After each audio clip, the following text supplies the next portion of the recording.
Hi everyone, Happy New Year.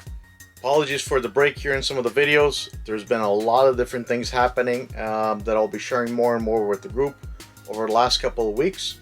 But the good news is we just started a brand new year and there's plenty of cool things to share with everybody from my collection and some of the additions that have come into my collection. And today's video, I'm going to talk specifically about a really cool addition that was brought to my attention by a friend called Edward Valdez. He's an avid PlayStation Vita collector, and I thought I had a complete PS Vita collection, and he brought to my attention that actually I was missing a couple of titles, some very rare special titles. So thank you, Edward, for bringing that to my attention and helping me find some of these actually to add to my collection. One of them that I'm going to be sharing about today is a really interesting story. It's a PlayStation Vita game that was released in Europe and other regions, but as far as the US market and Canada, never came out here. Not outside of a digital release from the store. But there was a version of this game actually released in the Americas, in Chile, the country Chile. And the game I'm talking about is Invisimals, the Alliance. Okay, and this is the North America release. Now, many in the collectors community didn't think that this was a legit, or actually that this release existed in the Americas, until copies started popping up more and more for sale and resale. And it turns out this has been a very limited release. It's believed there's only about 1,000 copies made in the world. Now, what makes this special is, if you all see here, it has the ESRB rating. And for a collector, what that means is if you want to have a complete North America collection, it has to have all the games that have this ESRB rating. So this is a treasure in essence for any collector that's trying to complete a PlayStation Vita collection. Now, through all my travels, I have bought this game previously. In some of my travels through Spain, I bought the European version of Invisimals, and really when you compare it side by side, you'll see some slight differences in the artwork. Both are in Spanish, and if I highlight the back of the games, again, same thing, some slight differences, and definitely the difference in the ESRB rating. On the carts, I'll open both up here, and you can see the differences in the cartridges. See how I can put this on camera, and I'll put some pictures as well. Some pronounced differences, and one of the reasons that the collecting community was very skeptical about whether this was a legit release or not, you don't see an ESRB rating directly on the cartridge like you find on the European version and on many of the US versions.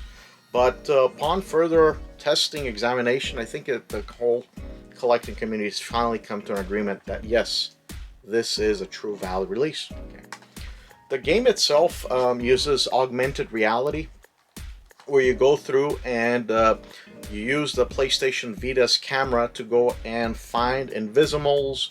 You capture them, you add them, you customize them, and then you can play with them and compete online even against other PlayStation Vita owners, or even do crossplay with the PlayStation 3 version of Invisimals, The Lost Kingdoms.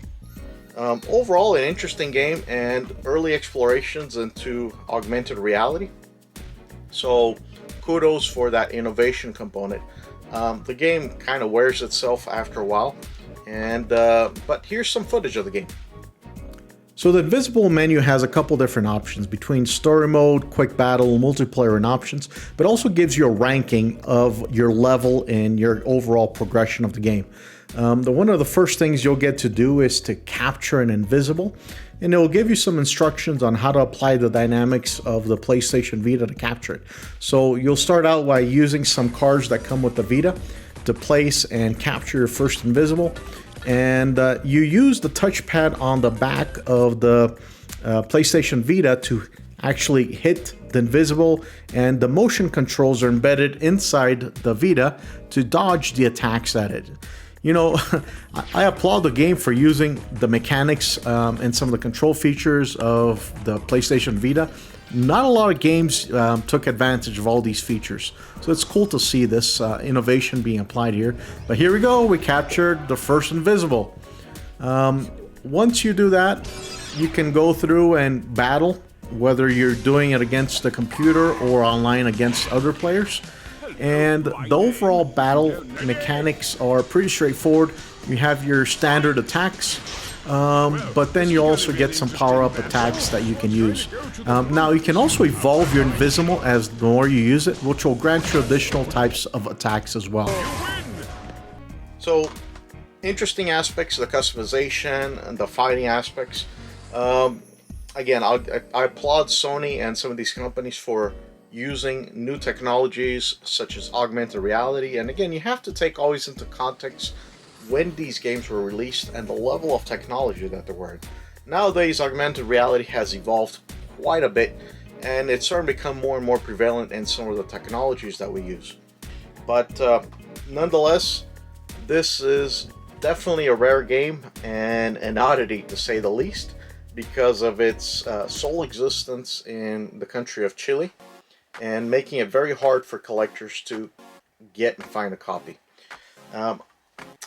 Would love to hear comments if you've played any of the Invisible games, and if you like them, make sure you leave some comments down below.